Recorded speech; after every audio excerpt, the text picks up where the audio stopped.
The city of Lagos is known for many things.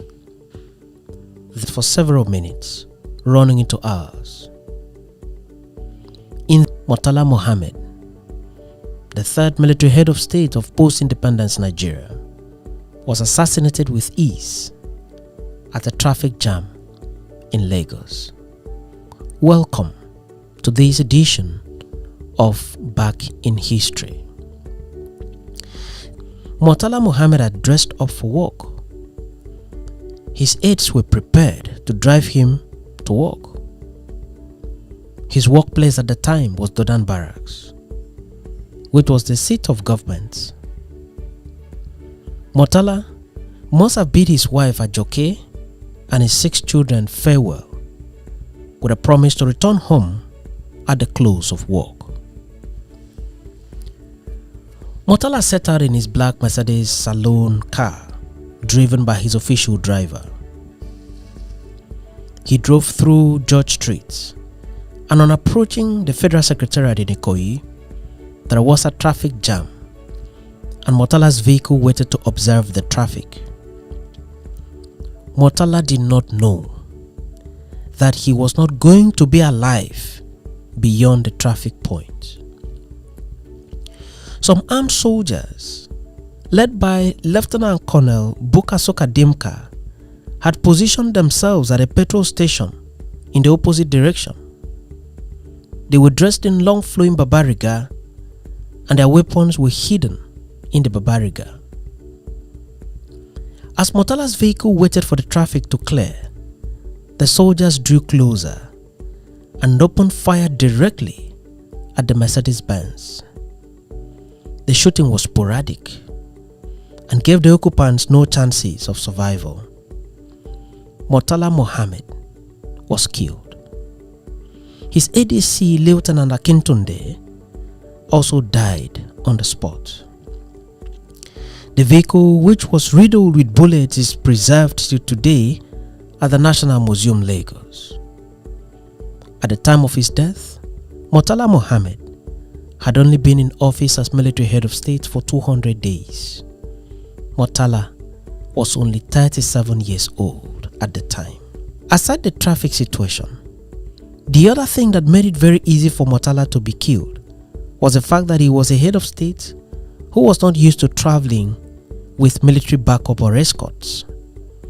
It is reported that at the time of his assassination, the only visible sign of protection was a pistol carried by his orderly, thus making the assassination seamless and without resistance whatsoever. Murtala was flown from Lagos to Kano, where he was buried in accordance with Islamic rites. A Christian memorial service was also held in his honor in Lagos State, with his deputy Olusegun Obasanjo in attendance. Murtala Muhammed was never to be seen again, having been cut short at the age of 37. His ADC Lieutenant Akintunde was also buried after a church service was conducted in his honor. Lieutenant Colonel Suka Dimka, the mastermind of Murtala's assassination, could not take over the reins of power. His coup thus went down in history as an unsuccessful coup. A couple of things worked against Dimka. Immediately after the assassination of Murtala Muhammed, Dimka was at Radio Nigeria, calm in their respective spots. No divisional commander will issue orders or instructions until further notice. Any attempts to foil these plans from any quarters will be met with death. You are warned. It is all over the 19 states. All borders A and C are closed until further notice. Curfew is imposed from 6 a.m. to 6 p.m. Thank you. We are all together. It is also reported that Dimka had made a quick trip to the British High Commission, where he met with the British High Commissioner Sir Martin Lequains and told him to get in contact with Yakubu Gowon, who at the time was in London having earlier been removed from office by a military coup led by Murtala Muhammed. Dimka then told the High Commissioner to reach out to Yakubu Gowon and tell him to proceed to Togo and await further instruction. The High Commissioner declined his request. It was thus not clear whether Dimka executed the coup to enable him succeed Murtala Muhammed as head of state, or to enable him pave way for General Gowon to return to Nigeria and continue in office as head of state. Dimka's coup was largely characterized by confusion and lack of coordination. While Dimka was at Radio Nigeria running the national broadcast, serious efforts were being made by the military to crush Dimka's coup. There was a counter broadcast from Benin by the then brigade commander, Colonel Suka Buka, disassociating other army units from the coup. There was another broadcast from Kaduna and another one from Calabar by the then brigade commander, Colonel Maman Vatsa. University students from Lagos and Ibadan also took to the streets to protest the coup. The coup attempt eventually failed. About 7 hours later, when Colonel Ibrahim Babangida surrounded Radio Nigeria with armored tanks manned by soldiers under his command and moved personally into the studio unarmed to have a conversation with Dimka, whom he described as a close friend during his recent interview with Channels Television.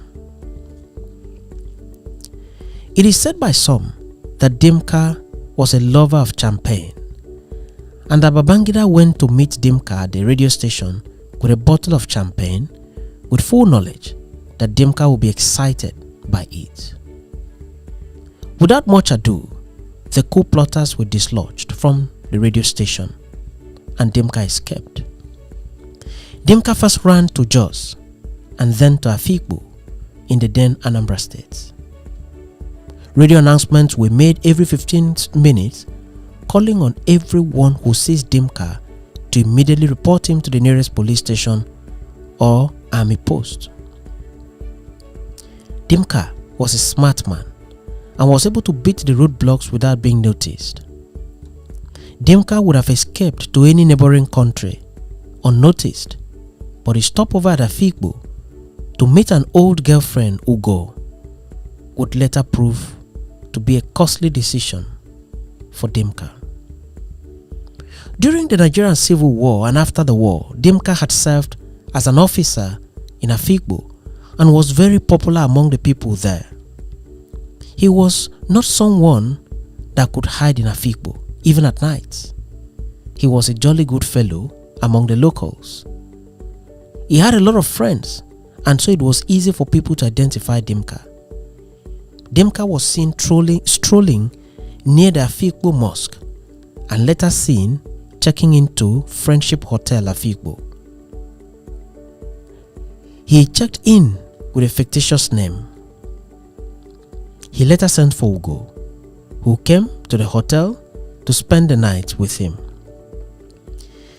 The first room he checked into had burglary proof, but Dimka insisted that the room be changed for him. He got a room that had no burglary proof. This was done with a reason. The unprotected window would later serve as its escape route. While there in the hotel, information got to the army and the hotel was surrounded at night.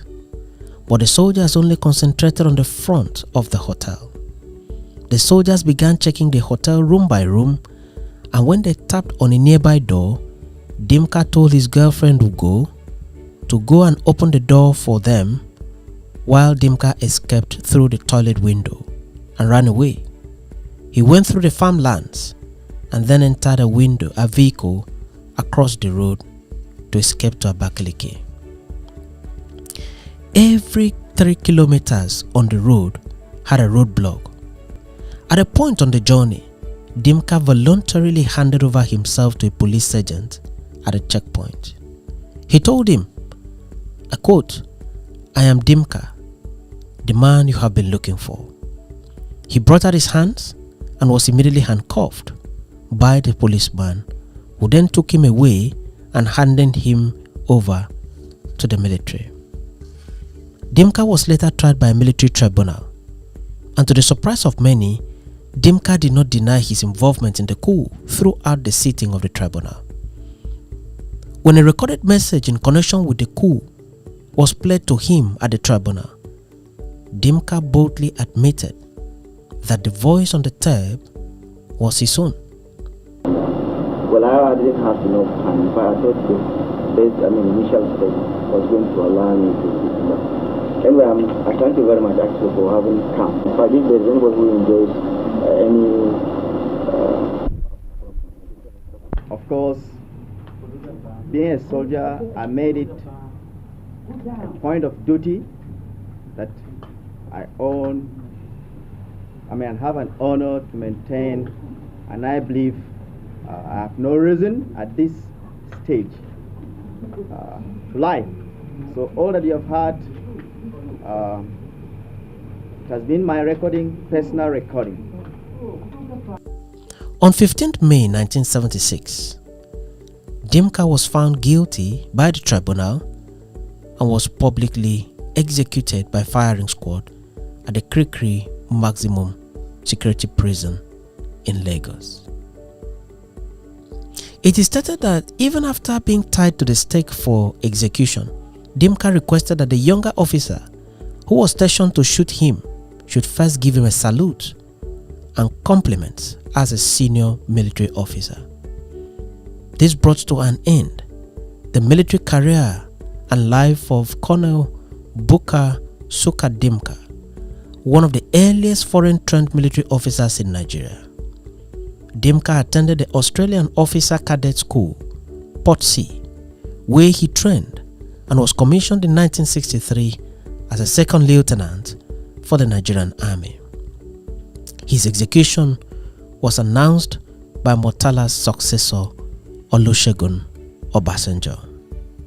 The Council has confirmed the sentences passed by the tribunal. Those condemned to death by firing squad have been executed today. Murtala Muhammed and Dimka were not enemies. Himself and Murtala had participated in the counter-coup of 1966 that removed General Ironsi and brought in General Yakubu Gowon. He later participated in the coup that brought in Murtala to power. It is maintained in some quarters that Murtala had promised to create some states for Nigeria, and that one of the states he promised to create was to be known as mainland states, which was to be carved out of the present-day Cross River State with headquarters in a back region of present-day Akwa Ibom State, and that Dimka was to be the military governor of the mainland states. Murtala indeed created some states, but did not create mainland states, and did not make Dimka a military governor. It is said that Dimka became angry with Murtala Muhammed from that moment, having already prepared to be sworn in as the military governor of one of the new states. Unfortunately, neither Murtala nor Dimka is alive to confirm this narrative. But whatever the narrative and whatever the intention may have been, the truth remains that Murtala Muhammed was killed in Lagos State, Nigeria by a group of soldiers led by Dimka. General Murtala Muhammed was born in Kano State on 8 November 1938. He attended the famous Barewa College and later attended the Royal Military Academy, Sandhurst. He was the brain behind the relocation of the Federal Capital Territory of Nigeria from Lagos to Abuja. He was married to a Yoruba woman, Ajoke Muhammad, and the marriage was blessed with 6 children.